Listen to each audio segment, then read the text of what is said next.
What's up, Sink Pissers? Josh for the Clearing Waivers podcast coming at you for another week of the Clearing Waivers podcast. I hope everyone is doing very nice on the day that you're listening to this. We ourselves are doing very good.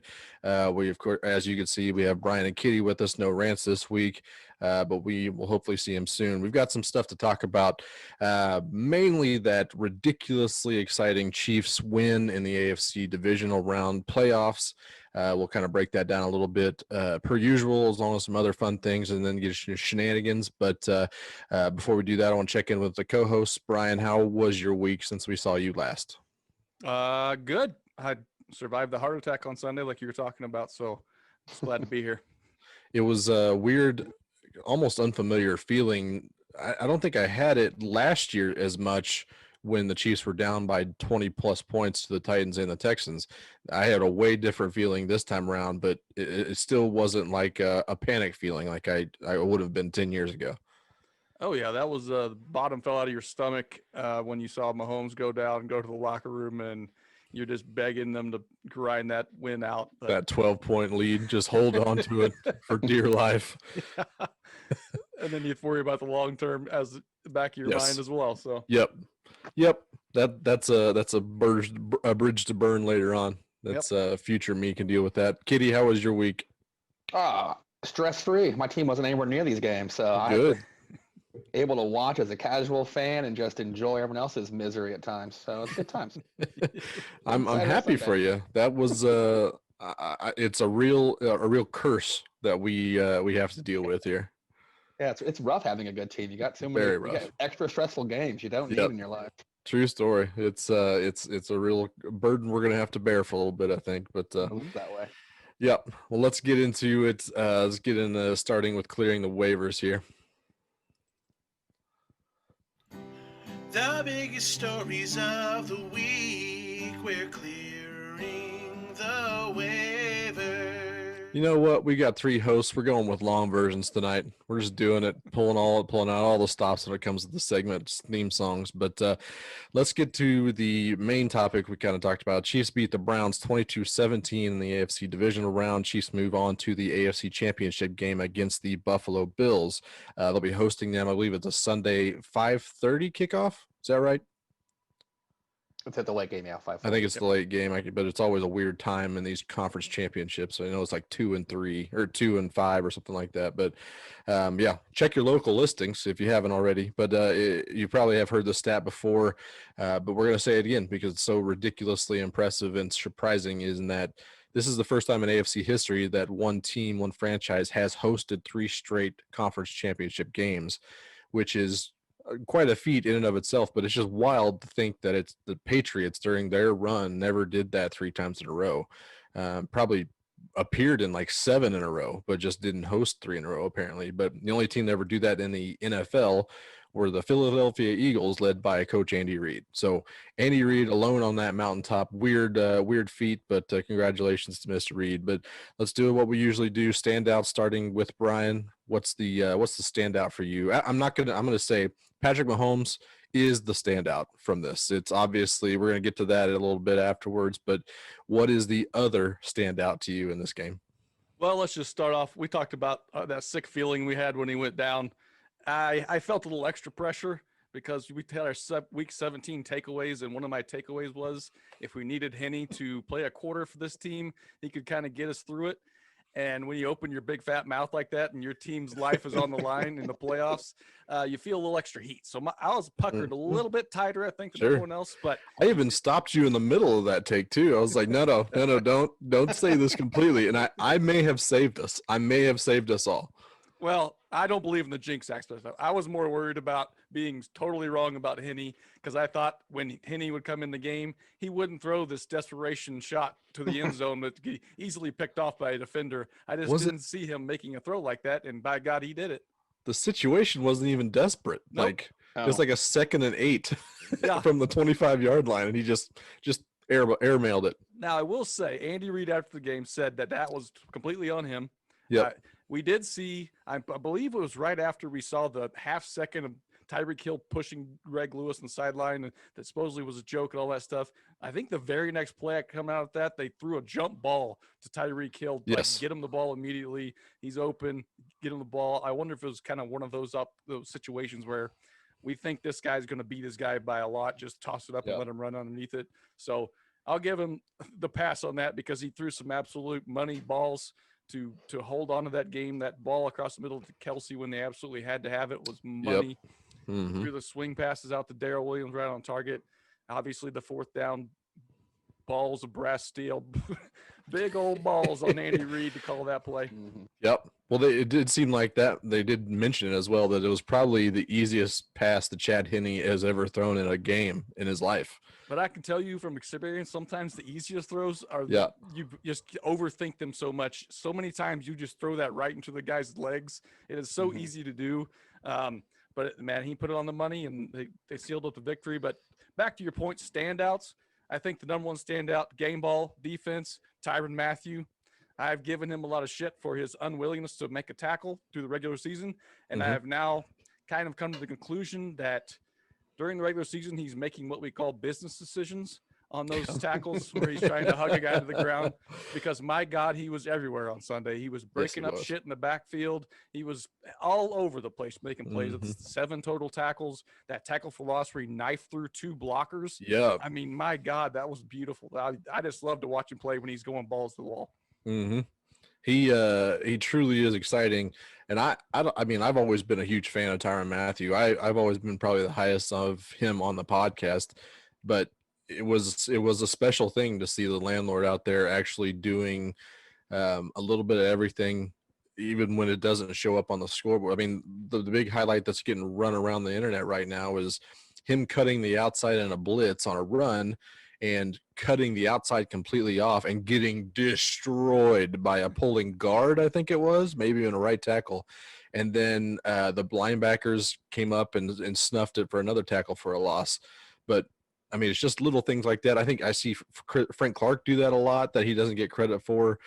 People always wanting a sack from Frank Clark, but I see him doing a lot of the same kind of stuff. And it might be a big deal, big thing to watch with Josh Allen here coming into town this weekend. Definitely something to keep an eye on too. I totally agree. I think Josh Allen has been a nice run. His performances in the playoffs haven't been stellar by any means, but I absolutely agree that Tyrann Mathieu could get in his head on Sunday and make things difficult. You want to hand out a game ball? I have a game ball as well. Mine's going to Daryl Williams. We talked about it a little bit before, but he had 13 rushes for 78 yards, 4 catches for 16 yards, was about a half yard short of a touchdown. And I think I've only seen him. He only has 4 touchdowns in his career right now, which kind of blew my mind a little bit because this is his 3rd season. Always seems to get some touches. So it was a little bit surprising. Only 1 touchdown this year, but he played a hell of a game. He made some big catches when they needed it. Like you said, they had a little dump offs to Chad Henne that were big time plays in the moment. I think one was a 3rd and 8, a little dump off in the flats when they flooded the opposite side of the field, and he got an easy 8 yards. But I'm not going to be one of these anti-running back people, because you can still see a stark difference between what him and Clyde Edwards-Helaire can do. I think Daryl Williams, I think I've said this on the podcast before, but Daryl Williams does a lot of things good, but none of them great, if that makes sense. So I think he's got a solid floor, but not a very high ceiling. And I think him and Clyde will be a very good duo in the future moving forward. So if they get Clyde back this week, it'll be a huge, huge bonus. But just being able to pair those two together and then maybe sprinkle a little Lev Bell and, dare I say, Darwin Thompson into that backfield a little bit too. But at the moment, I like that duo a lot between Daryl and Clyde at this point. Yeah, and you talk about differences between a guy, and I am just so thankful that Andy Reid accepted that Lev Bell is not what he used to be and didn't force him 10 touches on Sunday when Daryl Williams is clearly a better runner right now. Lev Bell got 2 touches, I think, for 6 yards, something like that. Got a couple targets as well. Daryl Williams had a lot of carries, and he averaged 6 yards per carry. And when you're doing something like that, and if you guys follow Matty Lane from Arrowhead Pride, he put out a lot of GIF breakdowns today on the decisiveness of his runs. He saw the hole, and he made a cut. And when I watch those runs and I picture Lev Bell trying to run those, and I don't think we get the same production. I think that was a huge difference on Sunday, was actually getting some production in the run game with Clyde being out. And I mean, I love Daryl. I loved him before, and I was hoping that he would get all the rushes. You know, when we saw Lev Bell was still pretty slow, even after getting out of the Jets abyss. But yeah, I'm just thankful that Daryl got to be the bell cow on Sunday and filled the role admirably. Yep, I think that's right. I think the other standout to me is, I think we've talked about it a little bit before as well, some of these games being complete team wins. And I think we definitely saw that this week. The offense was cruising, obviously, until Mahomes went down, and then they still did just enough. They made plays when they needed to, obviously. Defense gave up 17 points. Came up really big stops there in the fourth quarter that were huge, made stops when they had to. Special teams made some mistakes.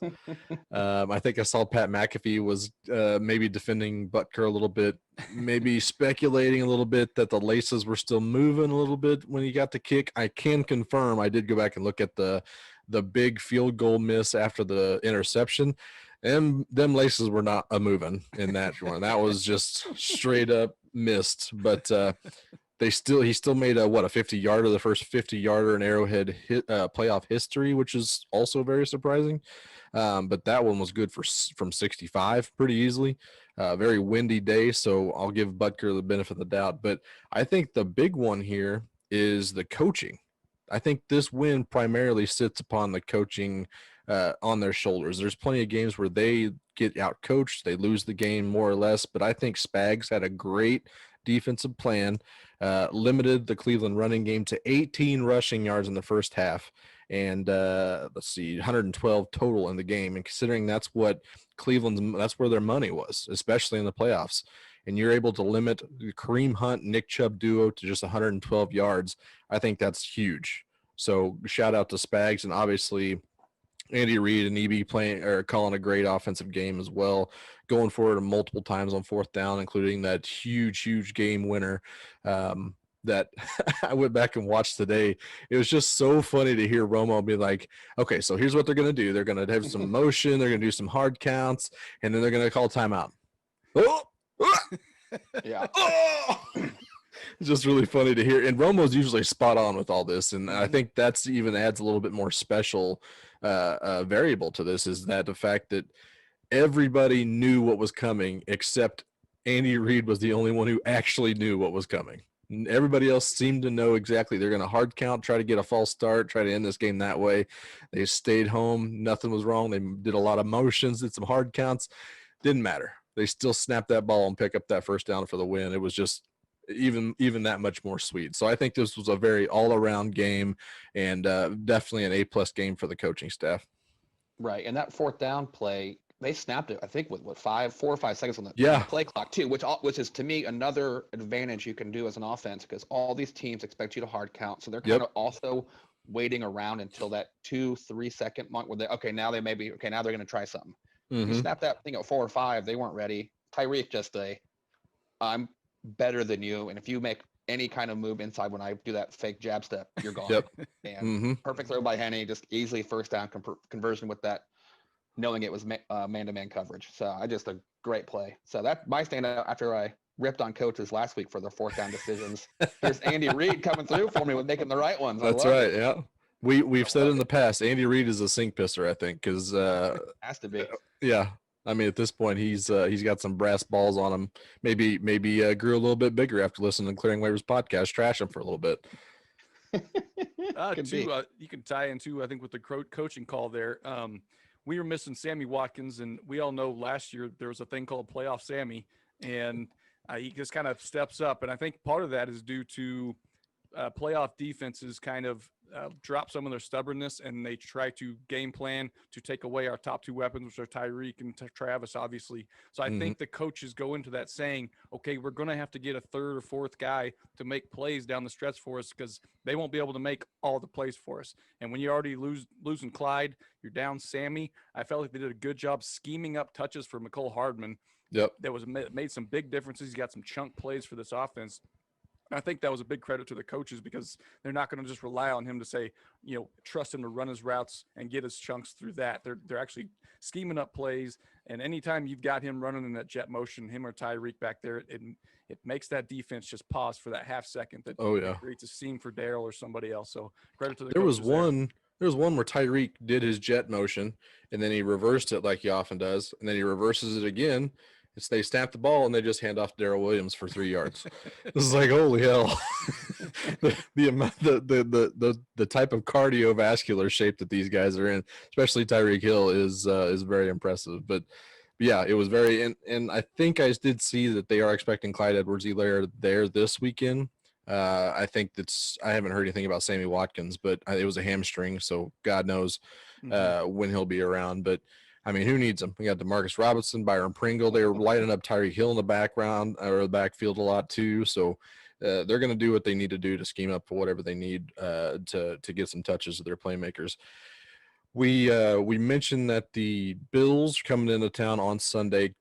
Chiefs are currently 2.5-point favorites. Brian, I think it was you that found that before we kind of thought there was I guess let's talk about the Mahomes injury first before we talk about the Bills. It was said today that we can start with where it started. It was a 3rd and 1 option out. We don't do QB sneaks anymore apparently, so we might as well just put our quarterback into the open field with a pitch. Never had been a problem before. Got tackled awkwardly, started stumbling around when he was pulled up. Looked a lot like a concussion. Upon the replay, you never really saw his head hit a ground ever. So when I was watching it live and I was looking at the replay again today, it did look like he slammed the back of his head on the ground from the angle of the game. But upon the replay, you don't think so? No, I don't think it ever hit the ground or it never did. No. It never did, but it looked in live is what I was talking about. The angle of the camera did make it look like he slammed his head on the ground. So the way he was acting sure looked like a concussion, but it came out as more of like being choked out, type of symptoms of being wobbly because you can't get oxygen. It might have been a pinched nerve there. But I guess at this point, Brian, what's the latest on Pat? He is still in the concussion protocol, I did see. Yeah, then they say he's cleared big steps, I think was the quote. Was big steps in the protocol. He's going to get some kind of practice on Wednesday. I don't know if that's one-on-one stuff, but just being able to be at the facility and be around the coaches and kind of absorb things on Wednesday, even if he's not able to do actual team drills, I think it's a big step. I actually would be surprised if he doesn't play at this point, Josh. I don't want to put a percentage on it, but I expect him to play, and Vegas does too, or I think this line would be a whole lot different. Yep. So, yeah, that kind of lead us into the Chiefs are currently 2.5-point favorites, but you found the tweet saying that the Bills actually opened as 1.5-point favorites, I think. There were some books out there that had adjusted their line a little bit, but most of them were still sticking around 2.5, 3. Yeah. So then the news came out. They could kind of move a little bit, but let's talk about this Bills matchup a little bit. According to DVOA, combined DVOA, when it shoves the offense, defense, and special teams together, Buffalo was the 4th best DVOA in the NFL, apparently, to the Chiefs' 6th. Kansas City did win in Buffalo in Week 6, 26-17. That was a big Clyde Edwards-Helaire game. I think I went back to my show sheet to look at what our takeaways from it were, and it was one of those Andy Reid is a sink pisser because we were calling for a Clyde Edwards-Helaire game, and it was answered with 30 touches for 169 yards that game. By far Clyde's best game of the year, but I guess what are we looking for in this matchup, Brian? I guess you touched on it right there, because all the people that know football said that basically it was a light box that the defense from the Bills were giving us, and so we were just kind of taking what they were giving us. If you're going to put 6 people in the box, we're just going to keep running and taking the yards because those are easy yards. We don't have to put much at risk that way, and we'll just grind you to death if that's what you want to lose by. And so I remember coming out of that and saying I was tired of these boring ass games because they weren't letting our guys fly around the field and get over the top of them anymore. So I think that's going to be the number one thing to look for is, do they keep that same approach, and are they okay with getting beat up in the run game just to keep them from going over the top? I think that's what I think I'll be looking for most. I also can't help but look back and remember that game. Like I never felt nervous about that game. I didn't either. I was As the trying to game think about that today was too. going on. I mean, I just never felt at all like they were in danger of losing the game. It seemed like the Chiefs had total control of that. And so it also makes me wonder what lies Bills fans are telling themselves this week of week 6. That doesn't matter. What you saw in week 6 was different. It's going to be different this time because, you know, I was looking back and it's like Milano, their stud linebacker, didn't play that game. Tre'Davious White was kind of questionable all week. He played, but probably not to the level he usually does. So those are two really good defenders. Maybe that's what they're lying to themselves about how they're, but you know, are going to be a better defense with a different approach.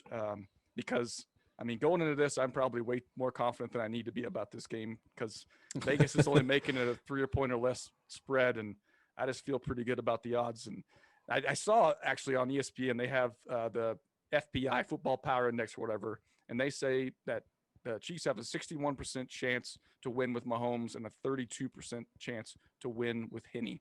Interesting. And Josh, you made a hot take in the chat. I did. Henne, if it were to come to him. What are those percentages for you personally?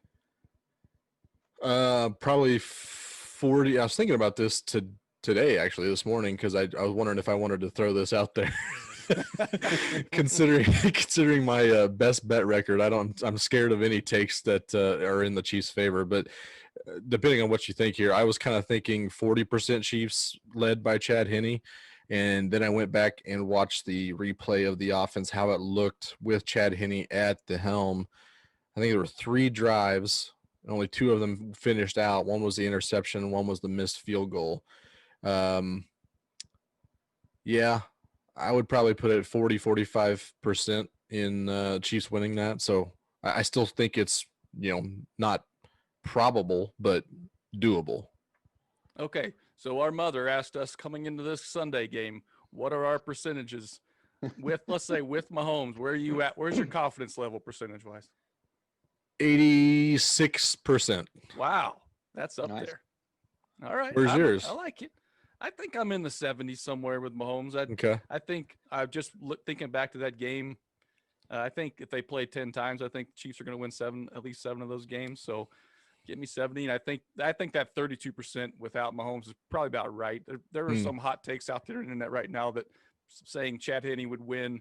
I think they could win with Henne, but they would be at a great disadvantage. The 1.5 point line in Bill's favor with Henne makes a lot of sense to me. I think that's a pretty good line in my opinion.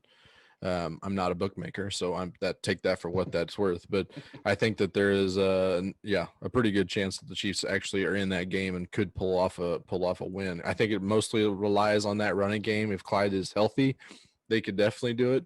And if the defense plays a lot like they did last time, because they allowed Josh Allen to throw 122 yards through the air in that Week 6 game, and he only ran for 42, I believe. And that was without old L'Jarius Sneed playing in that game. He had a collarbone injury at that point. So that's kind of where the biggest matchup in my mind is here, is what they do with Sneed and Diggs. Because Diggs is, we've talked about it before, probably and possibly the best wide receiver in NFL. Brian, you asked Craig Stout last week if Sneed is a take your wide receiver one away type of shutdown cornerback right now. We very well could see it. Or we could see, like you said, bracketed with Thornhill and Charvarius Ward could also be a potential. Because Diggs is also the deep threat, loves to play downfield, and that's exactly where Juan Thornhill likes to play too. So I could totally see them that way. And we saw the Browns. It seemed like to me they attacked Charvarius Ward quite a bit on Sunday. Yes. And I don't know if the Bills really have that. I mean, Beasley's pretty good in the slot, but Ward's probably not covering him in the slot. That's probably going to – that's what's going to dictate. I think you're going to see Sneed in the slot against Beasley most of the day. And so it's going to be on those outside guys. Hopefully they have Breeland. Well, that's the thing is Breeland's in concussion protocol, so there's a definite possibility that they push Sneed to the outside. But that goes back to what you're saying about if they use Ward maybe with a bracket over the top with Diggs on the outside, and then you trust Sneed by himself with Beasley on the inside, because pretty much guys like John Brown and those guys are just going to run go routes most of the day. Yeah. So if you get to just have a guy that can stay with him a little bit, I think you don't have to worry about that too much, and then hope that Dayz just doesn't have a huge day like he's had in the playoffs so Yeah. far. And at that point, maybe Thornhill is more of a deep cover on Brown, and Snead is lining up against Dayz. I don't know. Yep. They'll get creative somehow and figure it out. But I do have faith in them to the point where this could definitely be a good game with or without Holmes, I think, at this point. So we'll look forward to that. But that's really all I got more on the Chiefs this week. Kitty, you got something? I have one thing more. Okay. I'd like to say thank you to the NFL for keeping the best rule in sports. Hang on. Hold on to that take. Hold on to that take. We're going to come to it. I promise What a you we're going to tease. come to it. We're going to come to that. Don't you? You need to save that fire and let it stew into your tum-tum and bring that hot fire here in a little bit. Let's move on to the remaining divisional round games here. Let's start with the Bills and Ravens game. The Bills won 17-13. My opinion was that it was largely a gross game, especially with Lamar Jackson going down, and then it kind of really went bad from there. But Kitty, what was your take on this game? It was gross. I would agree with that. I don't know, just nothing. Neither team could get anything going on offense in that game. I looked at just today to look at the stats just to see where they were at. Ravens outgained them by 120 yards. Yep. I mean, so that was. I think they also had time of possession. I would think. Yeah, I got to think so. If Ravens beat you in yardage, they probably grind you out. So they're gonna. I would assume a lot of possession. I mean, just that horrible pick six by Jackson. Just 10-point swing in a 20-point game. That'll do it. Yeah, that does. I mean, it would have been so nice even if he just got a field goal out of that drive, just to have more drama for the rest of that. Because then once it 17-3, it was then like, well, they can't do anything on offense. They had a chance, and so kind of everyone. I assume everyone's pretty much felt the game was over once they got down 14. So. Hundley did make it a little interesting there. Oh, that one throw! If he could have made that throw, it would have been nice. Would have been at least something to watch. Yep. Brian, where are you at on this game? Yeah, I'm right there with you. I talked about last week the Bills. I felt like they got outplayed, but they had Josh Allen and Dayz, so that's what won them the game. Yep. Every stat that I spit at you last week against the Colts was the same this week. They, like Kitty said, they got outgained. Time of possession was almost identical to the Colts game. They did get one turnover, but other than that, like their third down conversion, Baltimore 41%, Buffalo only 31%. Yeah. The Baltimore Ravens had more first downs than the Bills. It's just they keep coming out on top in the score. The only thing that matters is the score, but they have not been impressive to me. And I came out and I thought that the offense was going to be safe bet this week to look good and put up points, and that just wasn't the case for a second week in a row. The offense didn't impress me much. So I don't know how good you would feel as a Bills fan coming into Arrowhead on Sunday, knowing that your offense has been shaky. I feel like Bills Mafia just got put their blinders on and say, we're the Bills, we're coming, baby. We believe. Like they always believe. I'm going to say not a single Bills Mafia member feels nervous about this game at all. That's not in them at this point. But I thought it sucked that we were kind of robbed of a potentially great finish with Lamar going down, because the Bills have done a good job all day of keeping him in the pocket. Like we said, that was going to be the huge key. They had done a good job of that, but as we saw in the Titans game, it could break at any moment. He could have broken a couple big ones off, or maybe he hits that throw on the deep ball that Hundley just missed.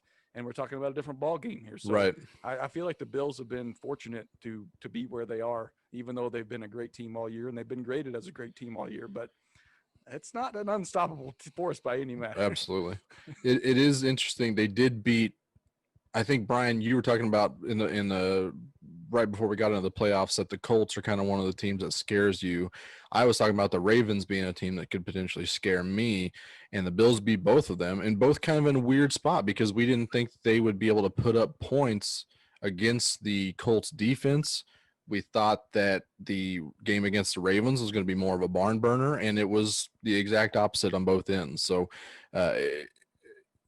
it's tough to bet against them at this point because they got some weird magic kind of going on. I mean, the Bills should have been almost ousted by that fumble. They should have had the game over in the Indy game. There was an obvious fumble. Was it Pascal at the very end of the game that they called it incomplete upon the replay? And that, I mean, that was close to almost sending them home in and of itself, but they still pulled that out. So they got some weird magic going on, and it's tough to be able to convince myself too much that the Chiefs should win this with or without Mahomes. But obviously, I'm doing the mental gymnastics to do that. So, but yeah, largely gross game. At least this game was. Better luck next time, Ravens. We'll see you maybe next year. Your window's closing, man, because you're gonna have to figure out what to do with Lamar Jackson very, very soon. But they have no choice but to pay him, and then when you pay a guy, all his expensive buddies have to find a new home. Usually, is how that works. So I think unless you have Brett Veach, man in the man. Let's go to the next game. The the NFC Divisional Round presented by the AARP in the Saints and Bucks game. Bucks win 30-20. Hard to beat a team 3 times, right, guys? God. Sure is. That's the hardest thing in sports. It was likely Drew Brees' last game. He's expected to be to retire, and it sure looked like his body language was screaming retirement there after the game.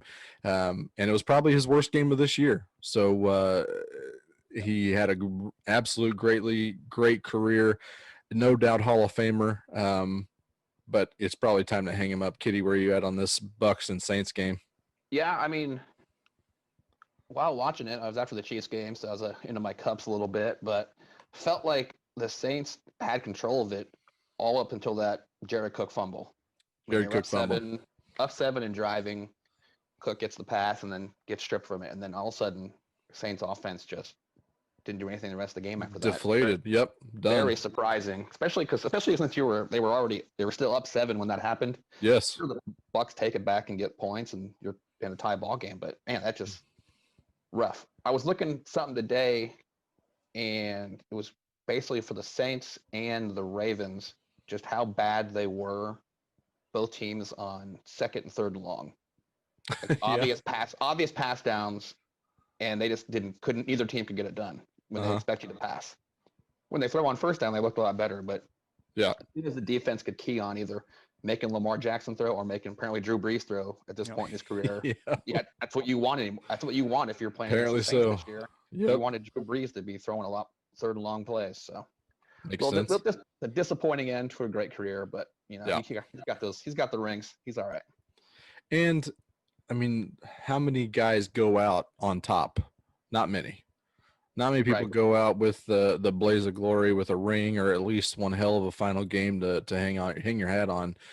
I mean, Peyton Manning looked like absolute trash when he decided to call it quits, but he did go out with a ring. So it was a little bit of a different story. And it kind of looked like, I mean, Brian and I, and we all talked about it. The Saints were very, very good, very complete team, even without a completely 100% prime Drew Brees. He still seemed like they had enough talent on both sides of the ball to do something this year. So it was tough to see him lose, and then also tough to see him lose against Tom Brady again. But it's hard to beat Tom Brady in the playoffs, I guess. Apparently. Brian, where were you on this game? I totally agree on that. Jared Cook play just changed the whole dynamic of the game. Everything went downhill from there for the Saints, and I couldn't help but notice, especially like watching the Michael Thomas interception. Breeze kind of threw it behind him, but the D-back clearly hooked him, slowed him down, and accelerated himself right into the path of the ball, took it to the house. And then I look back at all the big plays in the game, and it just seemed like the Bucs defenders are just holding the shit out of the receivers. And it just makes me think, like, the announcers talk like during the game, like, oh, we're in the playoffs now, they're not going to call blah blah blah blah, and that concept drives me fucking nuts. Either call it this way all the time or call it like the regular season all the time. I don't want 2 sets of rules because it's the fucking playoffs. If you see something, call it. If it's not obvious, don't fucking call it. It should be pretty simple. And I want it to be more like the playoffs all the time. I'd rather let them get away with more stuff than have penalties every other play. I hate penalty fests. Let them get rough. Just embrace that all the time. Don't do that regular season shit. So that's my only beef with that game, because I felt like the Bucs defenders, the DBs, they played well, but they held the shit out of those receivers, and the running backs coming in that backfield, Devin Bush would just lock them up, and they couldn't get away from him. And it was crazy to watch, knowing that if that was 4 weeks ago, that's a penalty all day, every day. Yeah. I did appreciate the smoke on Twitter afterwards when everybody's calling Michael Thomas slant boy. He's That not going to made shake me- that one. No, he's not. Nope, that's going to be what it is. So yeah, the Bucks do move on to the NFC Championship against the Packers, who took on the LA Rams, beat them 32-18. Game never really felt out of hand for the Packers. They seemed like they were always in control of this game. Obviously Aaron Donald wasn't healthy, which was a big blow, and that's something we didn't mention about the Browns. Myles Garrett was clearly hurting the entire game, and he is a Walter Payton Man of the Year award. He did also swing a helmet at a man's bare head last year, so it's hard to feel sorry for him, but he did put on one hell of a gritty performance out there. So Myles Garrett does get a hat tip from me this time. But yeah, it looked like Green Bay just looks like a completely complete all-around team, and the biggest threat to the Chiefs at this point in my head. Kitty, where are you at? Yeah, I mean, I don't see how you can watch those after the way the Seattle Seahawks just got abused by that front four of the Rams. They might be frauds, so maybe not. And then you see the Packers, like Aaron Rodgers basically not get touched all game. Mm-hmm. And so it's just their offensive line is so good that it's going to take a bad Rodgers game just where he's just off throwing the ball, which don't get those not often. once in a blue moon type of games there from him, or just another Tom Brady masterpiece in a playoff game to win. So yeah, this should be an exciting week. But yeah, that Packers team, yeah, and they're just cycling in 3 running backs all the game. So they've got depth at running back.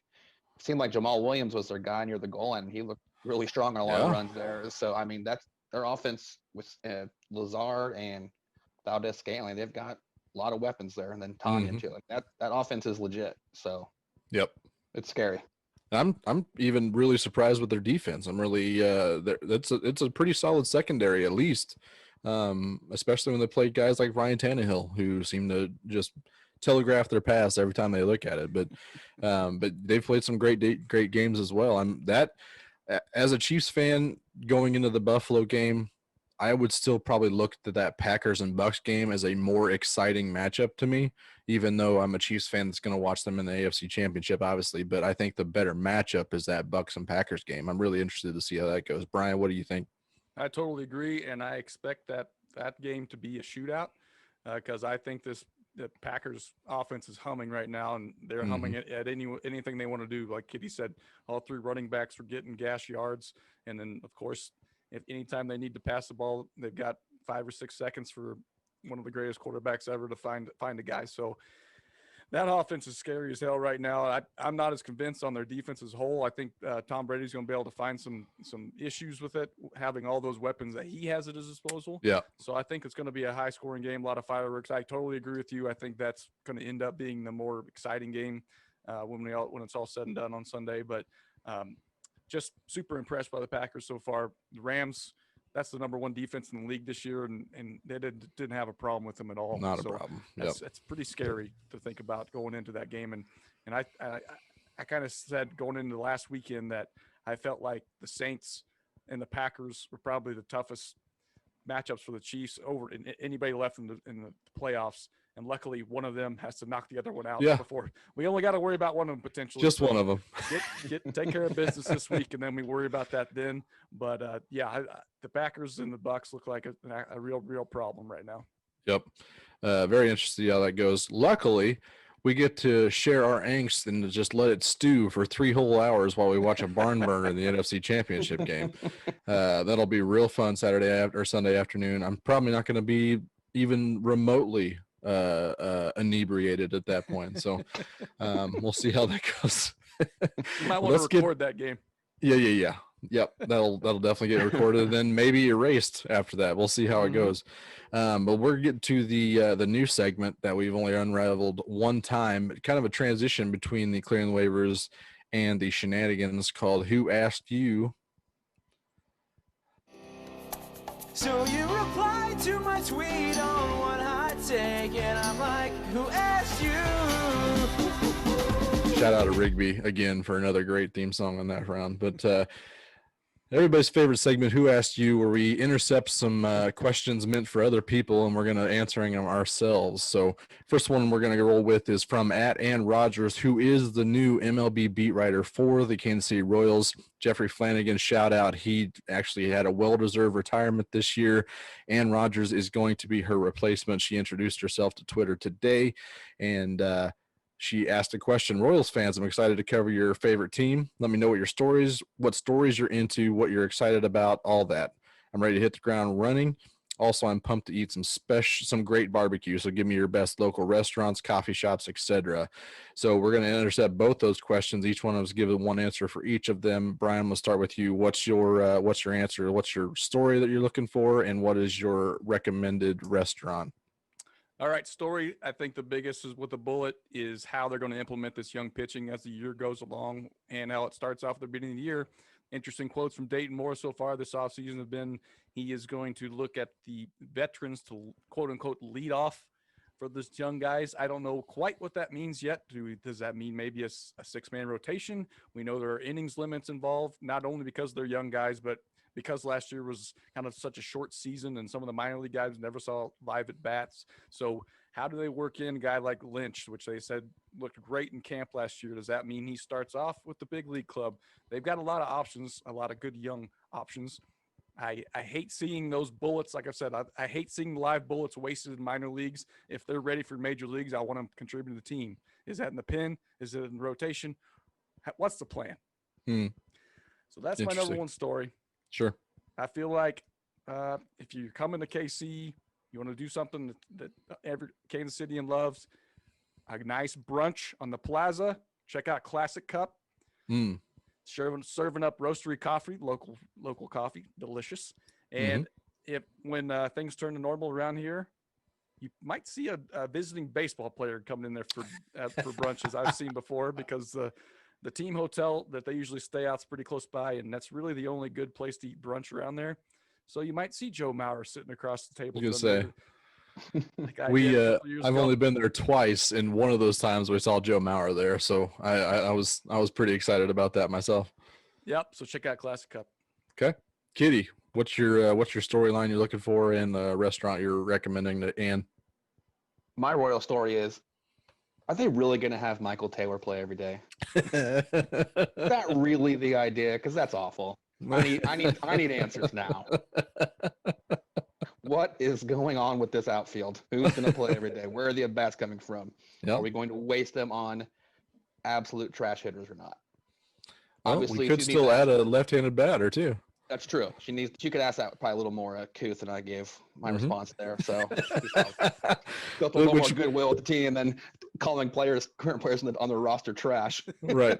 That could probably go for just about everything we ever say on this podcast. It could probably be just a little bit more couth to the professional writers. Right. Exactly. That's why we're here podcasting. Correct. That's the only reason. That's right. That's right. And if she's looking for a barbecue joint, I mean, Casey Joe's, get the Z-Man. I mean, crowd favorite. Never had a bad one. Can't imagine I ever will have a bad one of those. So that would be my barbecue recommendation for her.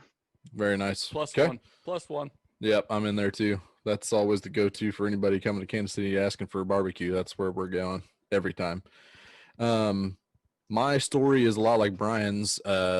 Interested in what happens with these prospects, but I'm looking more of like the positional side. It feels like there's plenty of arms that we'll be able to find decent pitching out of that crop. So I'm kind of more interested in what happens with these positional prospects a little bit more.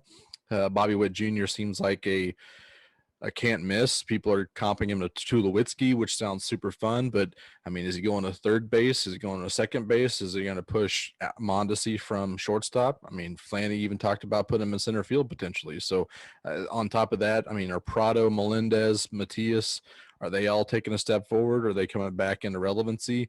I'm kind of interested to see what I think that a lot rides on those guys and what they're able to produce for this Royals team once they start getting in that contention window. So that would be my main story. And also the most exciting part about it to me is the fact that it's such a live or die in my head on these positional guys more so, because it seems like the arms are going to come pretty can't miss in my head between those guys. I'm going to say the restaurant. Shout out to Dan. We know Dan McCall. He is the owner of a lot of different restaurants, but I think the main one that we always venture to is District Poorhouse in Waldo. They've just recently started it up called Johnny's Wings as well. All three of us have had that within the last, I think they just opened last weekend. Is that correct? That's right. All three of us did a little takeout action from that. Legitimately, the best wings I have had in my life come from Johnny's Wings at District Poorhouse. Whoa. They have, was it 6 or 7 different sauces? We did my wife and I did a little power rankings and put those in the chat. You guys had a little bit different experiences with them. But I mean, we got the regular breaded wings, one a little crunch. They do have like an extra crunchy recipe as well. But we picked those up, transported them 20 minutes, and still had a great crunch on the regular breaded wings. So highly recommend the wings from District / Johnny's Wings. And I would probably say go with the regular breaded and the sweet Thai chili sauce on them. Get them. There you go. I'm into it. That's the recommendation. Order. That's right. Next question. Curds. You've got to get the cheese curds for the show. Yep. Out of this world. Very good. Next question here is from @ChiliJim. Shout out to Chili Jim. Mint for Sam Mellinger at his Mellinger Minutes mailbag. Can we agree that Dan Sorensen is the Alcides Escobar of the Kansas City Chiefs? I think yes. I think that's very accurate in my head. Where are you guys at? I think it's a great comp. That was awesome. I mean, they're both limited athletically for their positions. They're both on the back half of their careers when they actually came to the forefront and started making plays. And they both just come up with huge plays at huge moments. It makes no sense. And both of them have the fan bases riled up every week, and then they always come through. It's just so wild. Yeah. Yeah, that was my thing. It's always you're not excited to see them out there. And then right. One play, oh my God, that was fantastic. I can't believe this Escobar or Sorensen made this play. That's fantastic. Uh-huh. It's weird because like a situation like that, you would think a guy is underrated, but I would still think that they're adequately rated. Oh yeah. That's true. And I'm gonna take it a step further. If Sorensen is Esky, then Ben Neiman is Omar Infante. Is that fair? I feel like that's fair. I mean, Infante was an all-star for years. I mean, not for the Royals. Not for the Royals. He was very shitty for the Royals, but he kept getting trotted out there. Very close to an all-star. I think there are many, many players you could comp.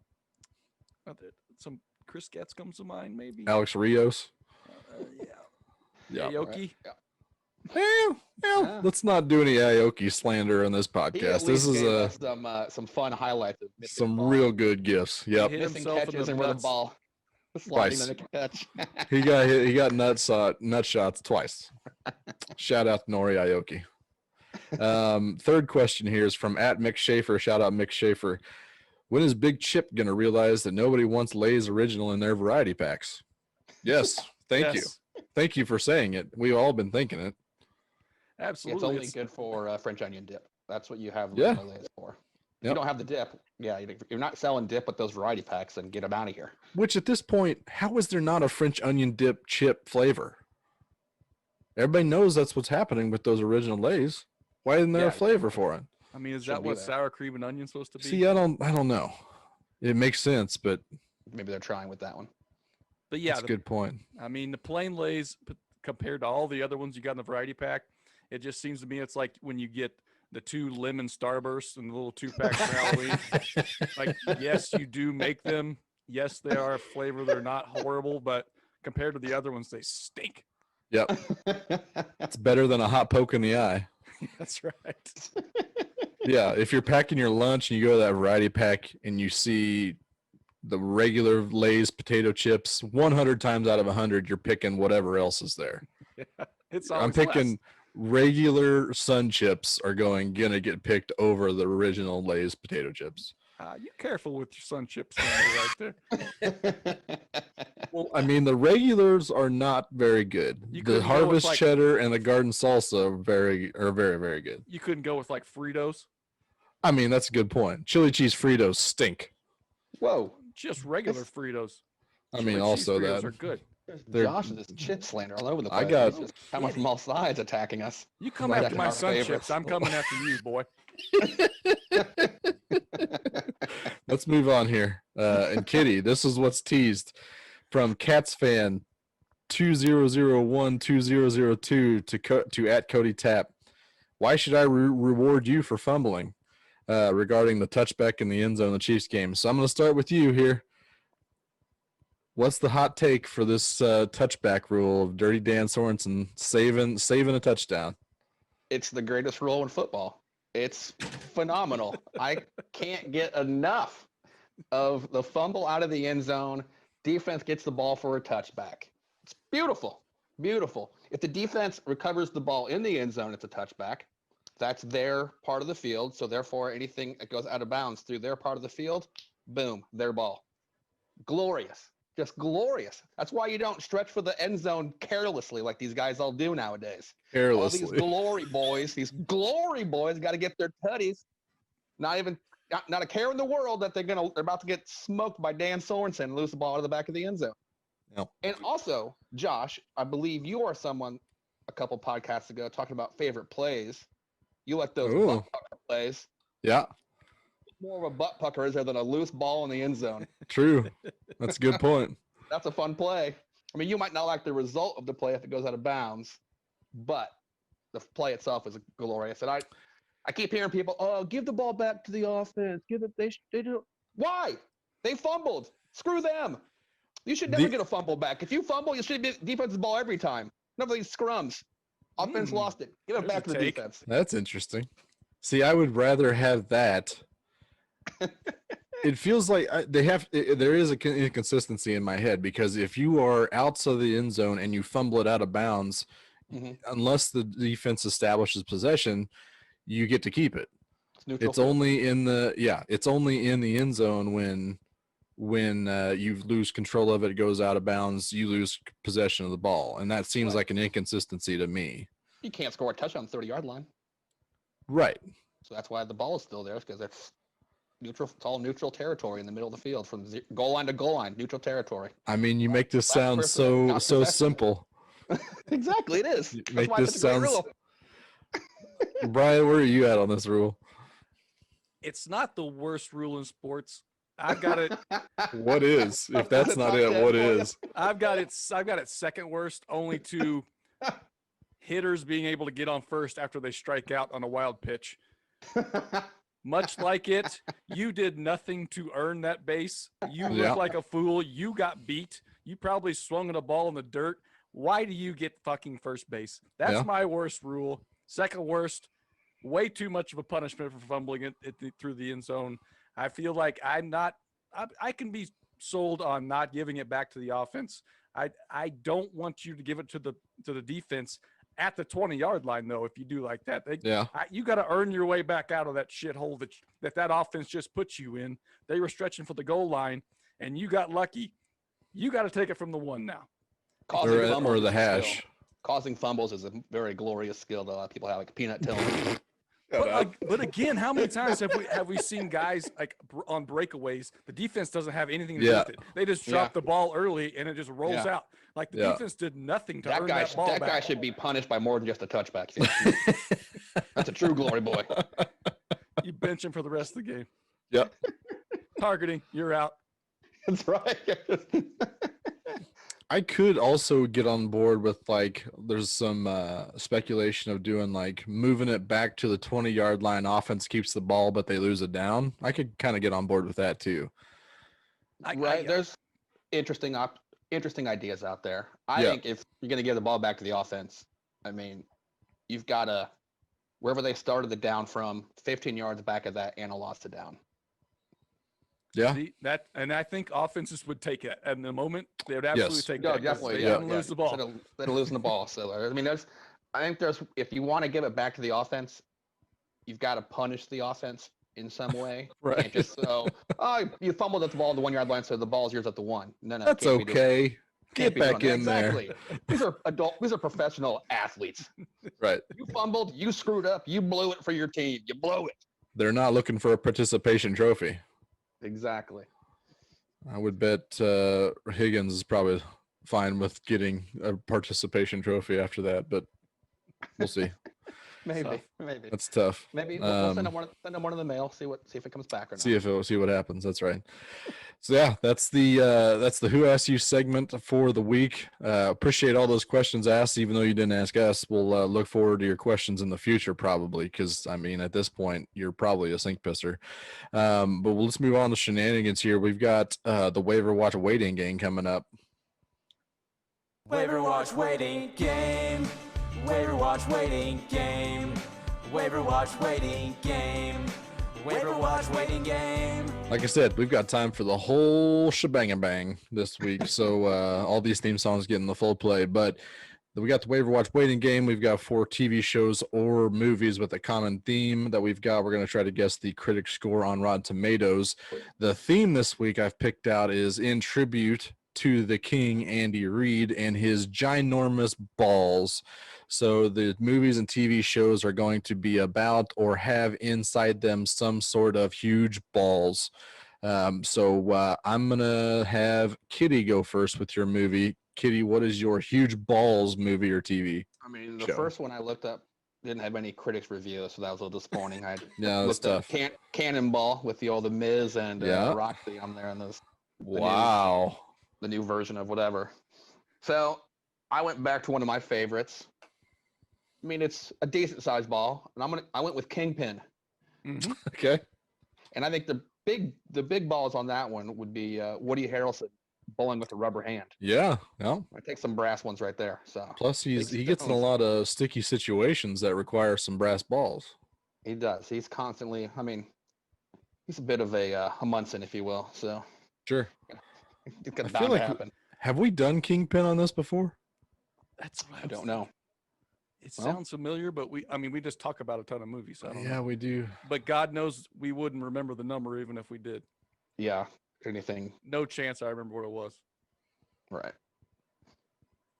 Josh I is am going in. back in the recesses of his mind to Yeah. figure out. See, flipping the He index remembers cards here. what week All this right. was in. Got I'm- got Matt Damon out there about to recite us some fucking books, photographic memory about what Kingpin was. So let's go with you in. Yep. All right, BK. Let's go with you though first. I think this has to be fresh. That's just too funny. The humor maybe not hit home with a lot of critics, but there's a lot of heavy hitters in this. I'm going just fresh at 65. That's exactly what I have. That's fantastic. Well, we got Who are the heavy hitters? Woody, Bill Murray, Quaid. Cousin Eddie. Is that it? Yeah, and then Duh. I mean all the other random extras that the Fairley brothers use in every movie kind of show up Okay. everywhere. All right. How We'll many call do you them need? heavy hitters. Chris Elliott is in there. Oh, I didn't know that. The Interesting. dream sequence. Okay. How dare you? All right, but you guys are close to the audience score. Audience gave it a 69. Okay. Critics were a little below that, but not too far off at 50. Right down the middle. Okay. I can see that. Well, at least we are close here. Mm-hmm. That's right. Didn't lose the game in round 1. That's right. No, that's usually my thing. Since we're even here, I'm gonna go next with my pick. First movie that came to my mind, Balls, Dodgeball. Yep. That Mhm. crossed So my what mind as did well. what did Dodgeball get from the critics on Rotten Tomatoes? Talk about heavy hitters. That's what I mean. Yeah. Yeah. And there's a lot of mention of Dodgeball this week with all the Matt LaFleur love. His brother, was it Peter Pete LaFleur? Peter That's LaFleur, That's true. captain of the Average Joes. Okay, I'm in. Kitty, you're up. I almost looked this movie up today, so good thing I didn't for you. Yep. I was Same gonna here. Real ruin the game for us. So we'll know soon enough. I didn't look it up because I'm going to go with based off Kingpin. I'm going to go 63. I think it's going to Okay. be a little high, score a little higher than that, but not a whole lot. I think it's still these guys don't always get comedy that well. Right. Okay. God, I may have been too high. I agree that it's gonna be fresh, but there were some fun characters in this, right? It wasn't just stupid fart humor. I feel like a lot of people can enjoy it even if you didn't like the stupid humor that we like. So I'm going 76. Somebody hit the audience score on the head. Brian hit the audience score with a 76, which seems low for a dodgeball audience score. Yeah, I would have thought 90 Yeah. almost. Definitely. The critic score, very surprising, 71. Okay. Ooh. I thought that was way higher than I would have ever given it credit for, but critics did enjoy this apparently. Well, it wasn't a surprise to me, Josh. I was right all over it. You were. I was True 5 story. off Kitty, and got 5 Kitty bonus. wasn't very far off either. Yep. Yeah. Keeping it close. So Brian came out even that round. Really good score so far. You're going to give us your movie this time. Okay. This leading actor has been in the news lately for a recent breakup. But Ooh. it was 2010 where he had ginormous bass balls when he tried to rob Fenway Park in the town. Ben Affleck, John Hamm, Jeremy Renner, Rebecca Hall, Blake Lively. The town. I mean, you just R.I.P. watch to that relationship, by the way. Yeah, I don't know who that girl was, but I She was saw on Knives Out in and Knives Blade Out. Runner. I just saw War that Dogs. I just thought he put the cutout of her in the trash today. That was, apparently, that may have been Casey Affleck doing that too, which to me makes it even funnier. He couldn't do it himself. He had to make Casey Affleck throw the standee out. Well, the split was amicable. Both of them wanted to split up, clearly. Only Sure. one of them could carry the other one's body double outside of the trash can. So The good. town, huh? Or I'm in. I'm in. All right, Kitty, you've only guessed one so far, so what you got? I think they're gonna like this movie a lot. I went pretty high on it. Went 81. Okay. And they might Josh? take some points off, thinking it's too much like every other heist movie. But I think the acting took it over a little more. Yeah. Very good movie. I'm in on this. Had a lot of great performances in it. I'm also high on. I went 84. Okay.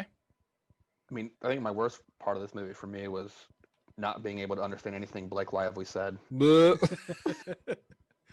And there were That so was the many only great drawback to accents me. yeah. outside of that. Super thick. Yep.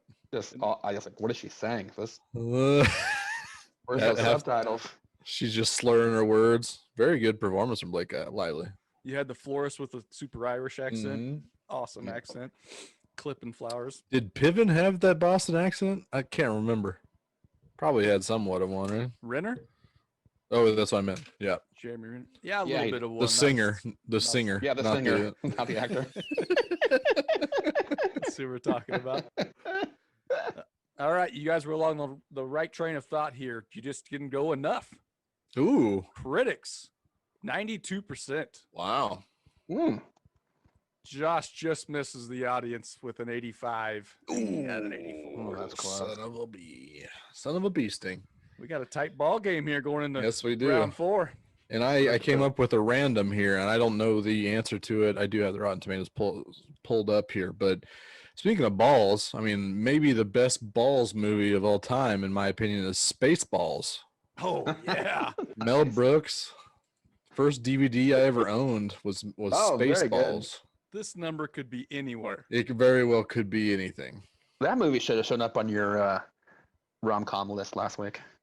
Yes. I mean, it was a classic. Old Lone Star and Princess Vespa. Princess Vespa. And she's about to marry Prince Valium. Uh-huh. It's values. King of the Druids. I'm Yeah, in. really, I'm in. I don't know yet. What am I gonna do? I mean, it could be anywhere. Let's. Ah, That okay, movie's I'm in. so damn quotable. It's ridiculous. Yep. Yeah. Let's see. I think Brian is still in the lead. Yeah. So Brian's Thanks going to- first. The deduction. Yep.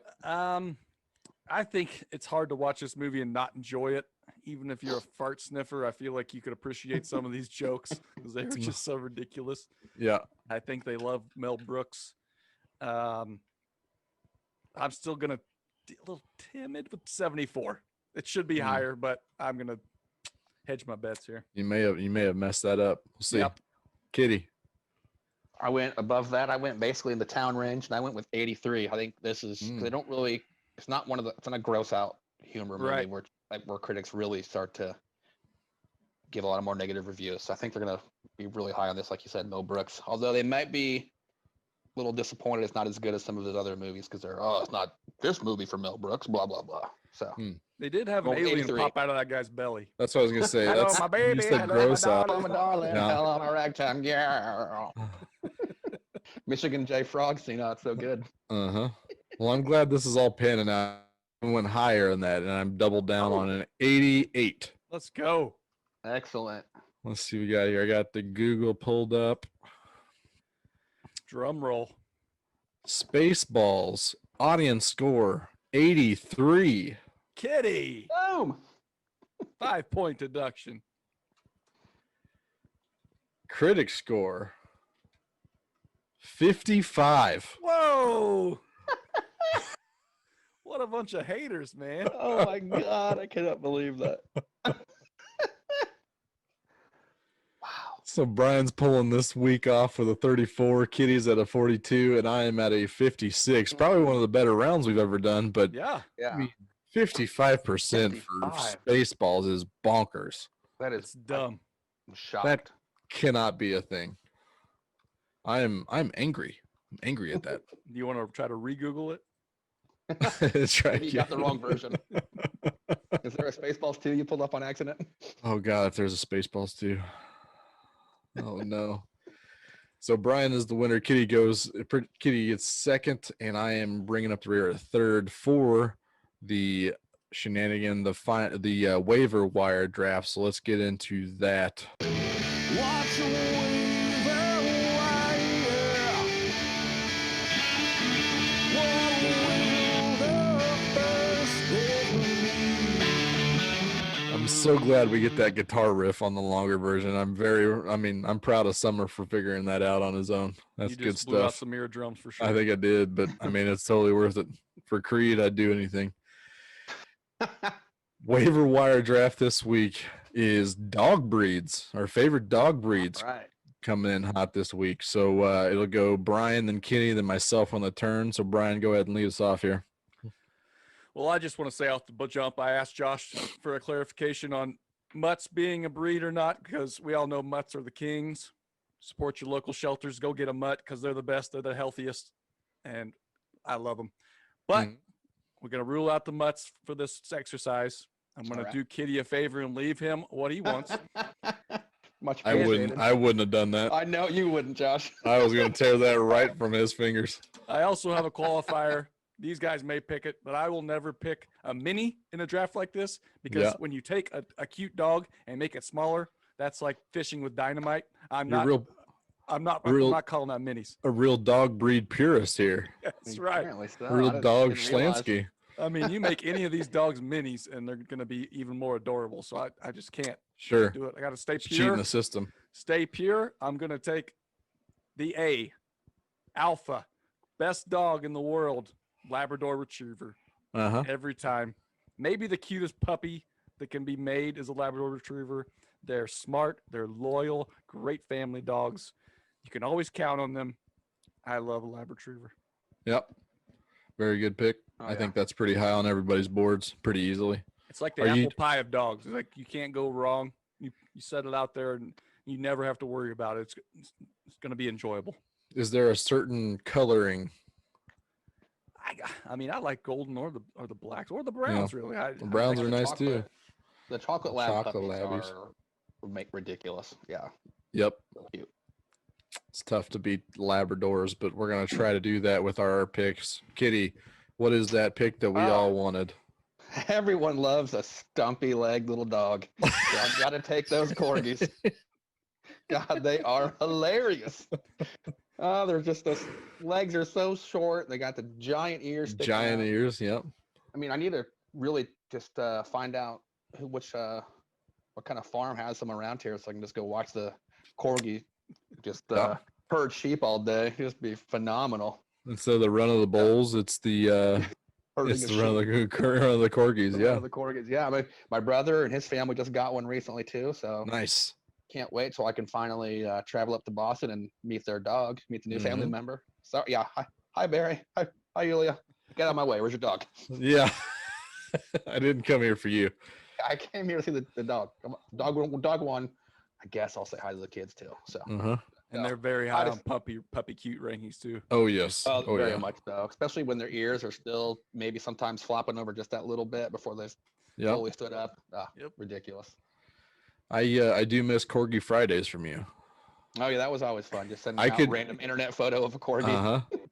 I could totally use a Corgi Monday. I think that's because it's hard to be in a bad mood when you see a Corgi, especially if it's out in the wild. I mean, the internet pictures are fine, but if you see a Corgi out in the wild, your day is brighter all of a sudden.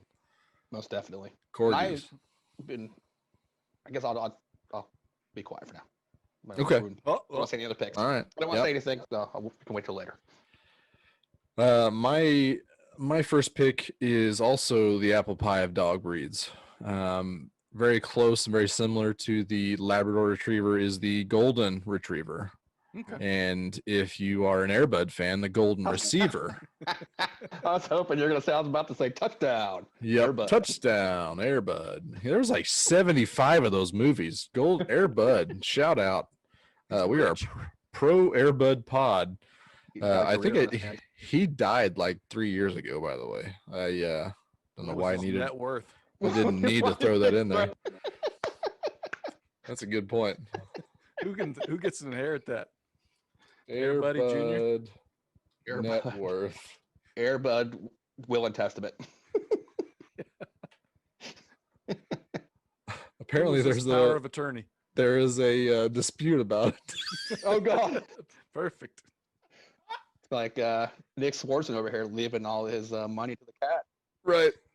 The Airbud's trainer says that since it costs $4 million to make Airbud and it grows 25 million, there's at least some millions with the trainer and Airbud's name on it. So I can't disagree with that. Yep.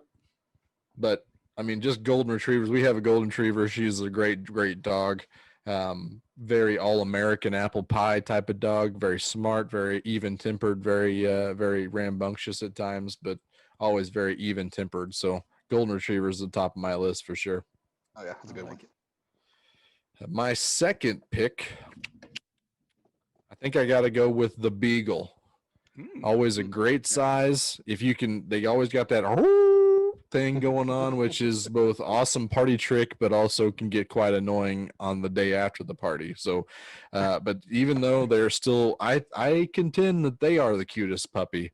Very, very cute, very good, especially if you get that brindle coloring with the black, white, and brown. Beagles are hard to beat. So give me a Beagle for my second pick. Yeah, I've gotten once in a while you get that Beagle going, you think it's fun, cute, and then it's still howling a minute later. It can't stop. Yep. Cannot stop. This was cute a while ago. Then there's a noise complaint. There's a noise complaint. There's a noise complaint. Luckily, I was at someone's house, so their neighbors probably couldn't hear it till a little while longer. So Where they're used to it. I think Yeah, the yeah. neighbor's dog heard me howling because they're going at it now.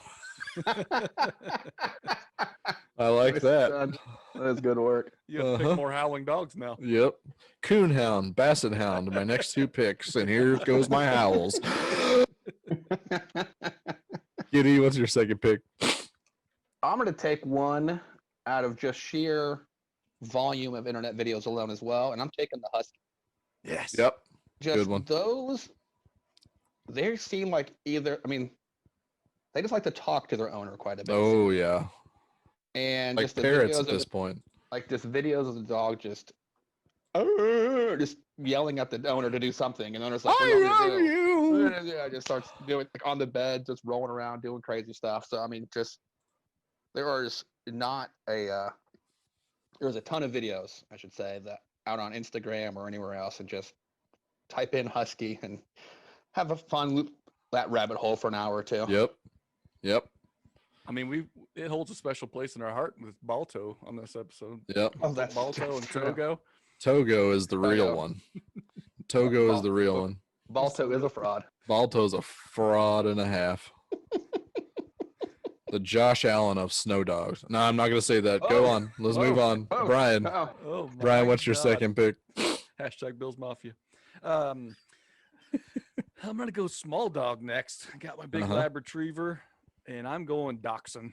I love watching a good wiener dog on a dog walk. They are so funny looking. Kids absolutely love them, and they love kids. They're actually one of the few dogs that will actually cuddle with you and you're watching TV. Yeah. A lot of dogs always want to be left alone. They'll cuddle up with you. Their only downside is they like to bark as well. And when they see other dogs, they think they're tough shit, and they always want to get to them. Which is even more hilarious. If they're trying to put up a front, man, it's even funnier when they're like 2 feet long and 3 inches off the floor. Yeah. And so that's why I make the bend. So when Dachshund's talking all this shit, in steps his brother, the German Shepherd. I figured that was coming from you. Beautiful dogs. There's a reason the police have chosen them to work with. They're super smart. They're big. They can be scary looking, but they're super protective of everything. So he's going to protect my little wiener dog. Good job, German Shepherd. Big life PD guy. Yep, that's Apparently right. so, yeah. Calling the canine units was some of the best parts. Those dogs are awesome. Yeah, they are really good. I mean, they had a dog day at Sprint Campus when I was still working there, when we were still going to the office. So this was last summer.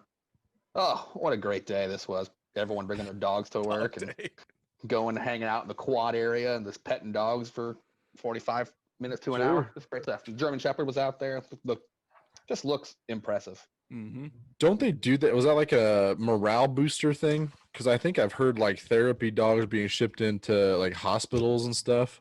Right. I think they were doing it. I think it was some morale for worker morale, just to boost people's spirits. It's a hell of an idea. Hell yes. Yeah, I loved it. I don't even have a dog, but that's the best day at work for me. That might be even better. The fact that you don't have to take him home afterwards. That's right. I can just dole out a bunch of pets and walk away. That's right. Some good old boops. That's right. Yep. Kitty, you're up. All right. This is through some of my dog sitting adventures. I've come across this one, and it's a Bernese Mountain Dog. Ooh, I thought that was next. that was on mine. They're so beautiful. Yep. The one that I was watching, shout out to Joe Woods. Yeah, it's was just the nicest, sweetest dog ever. And it's so well mannered. Just I don't even know if I heard him bark the whole time I was there. It's great. They've got that great coloring on their faces. Yeah, the color with the black, brown, and the white too. Yep. Oh yeah. Yeah, they just look amazing. Nice. They're scary. They look a lot more imposing than they are. I think. Yes. I think that's another 100%. sweetheart dog that won't do anything to anybody unless you've done something to piss it off. You've trained it to be mean. Other than that, it's just going to be fantastic. Right. That's a good one. I think all three of us had that on our list. That's a good pick. I'm going with my third pick.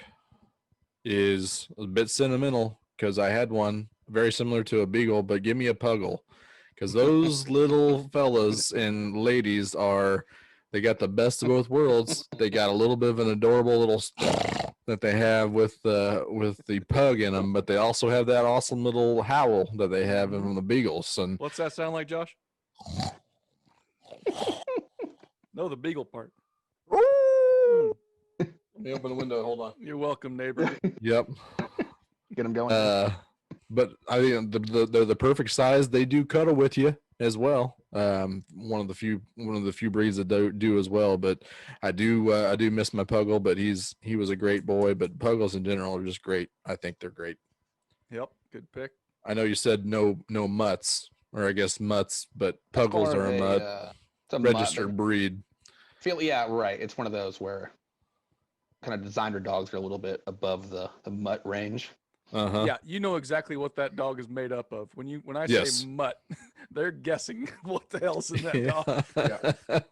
There's like an eighth Cherokee and a quarter. Yeah.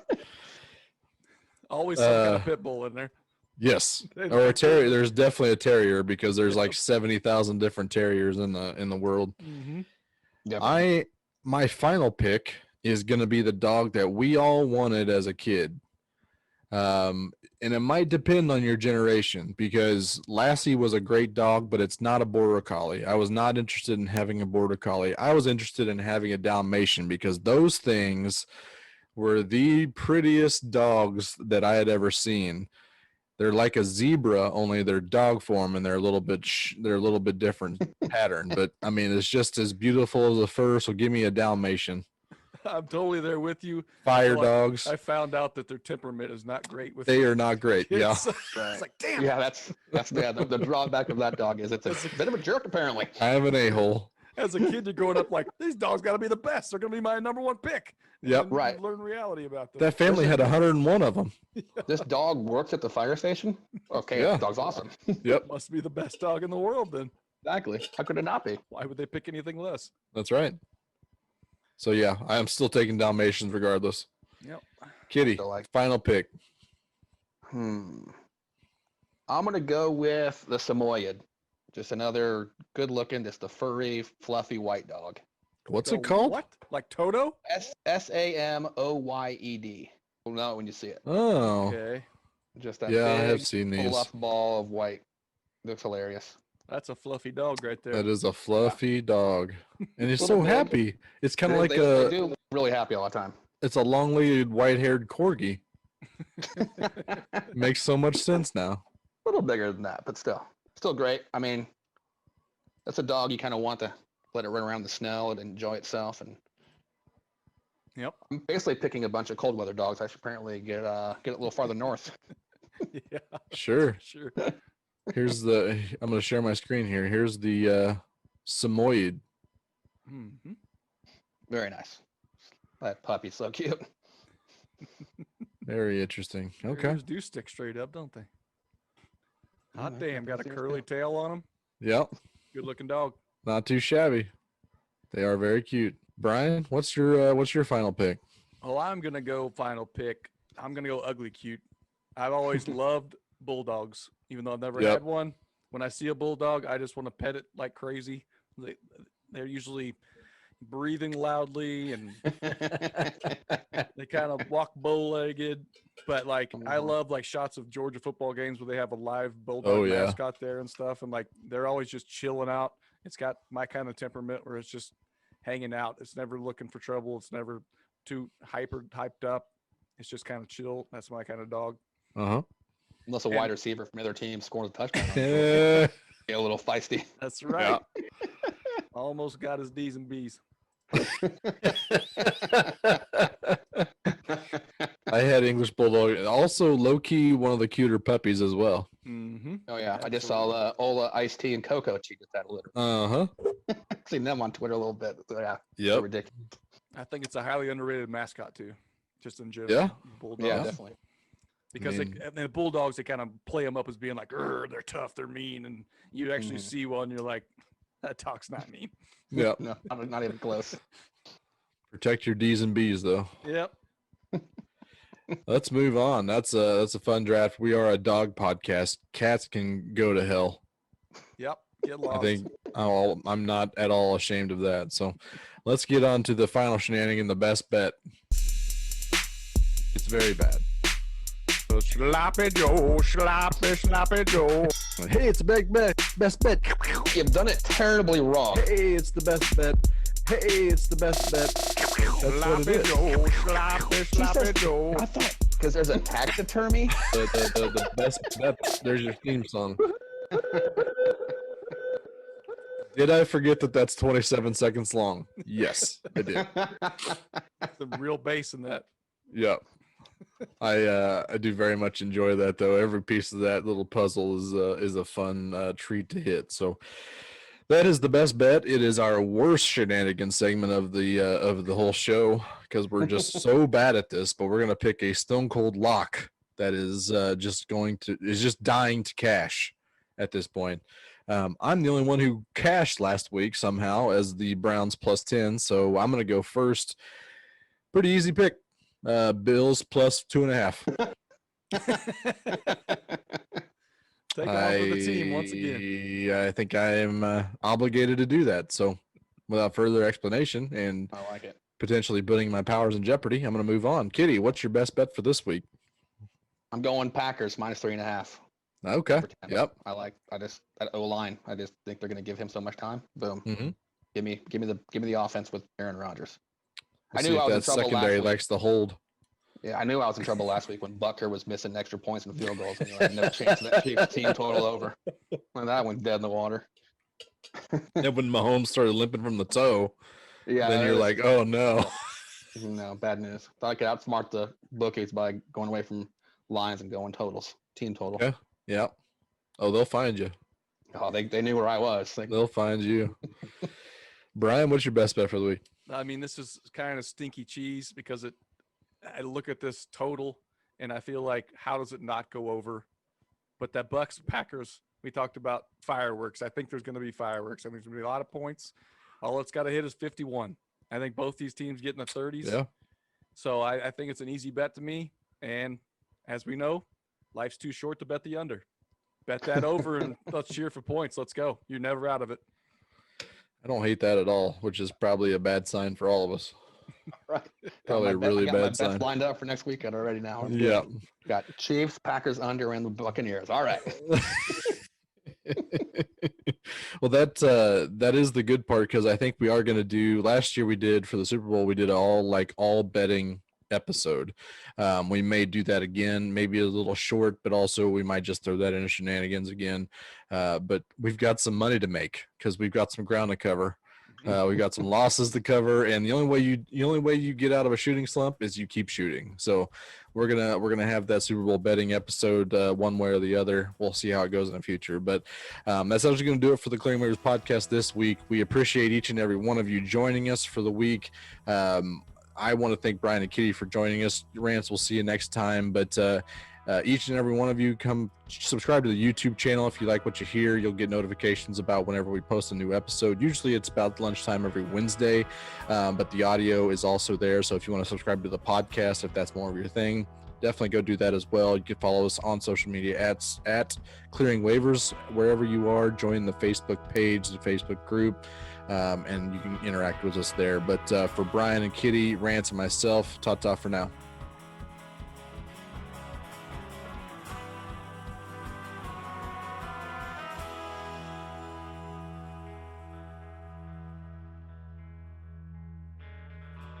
The day is done. Now the night has begun. Nerves in a restless crowd.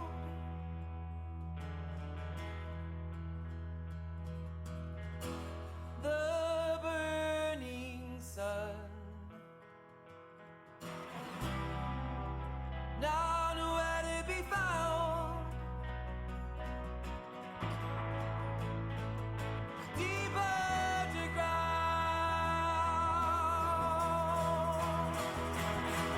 'Cause I have faith that nobody else can protect you, no. A page is burning, we'll all be dead under virgin snow. I have faith that nobody else can protect you, no. A page is burning, we'll all be dead under virgin snow. So hold your body close to the flames.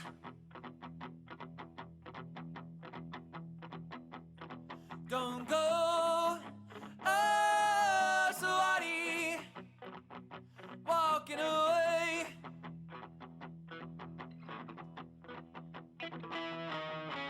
Hold your body close to the flames.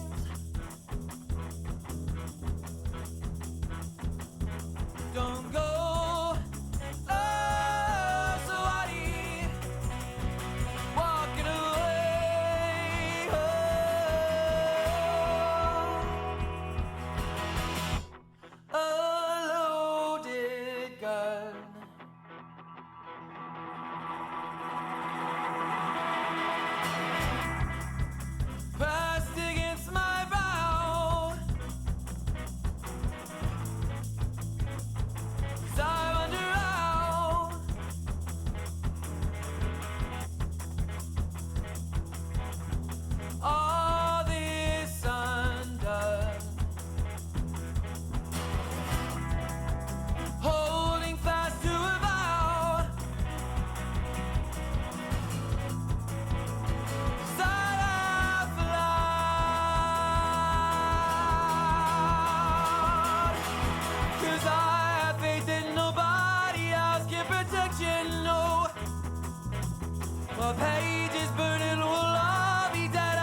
So hold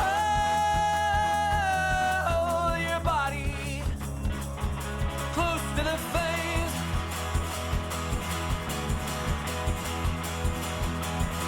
Don't go somebody walking away. Oh, hold your body close to the flame.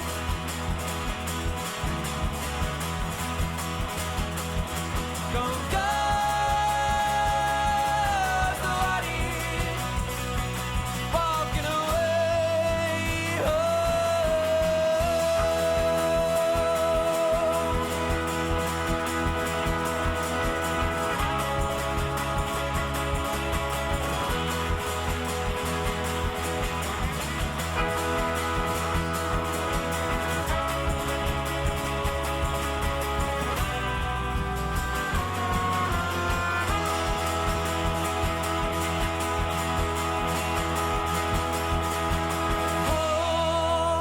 Hold your body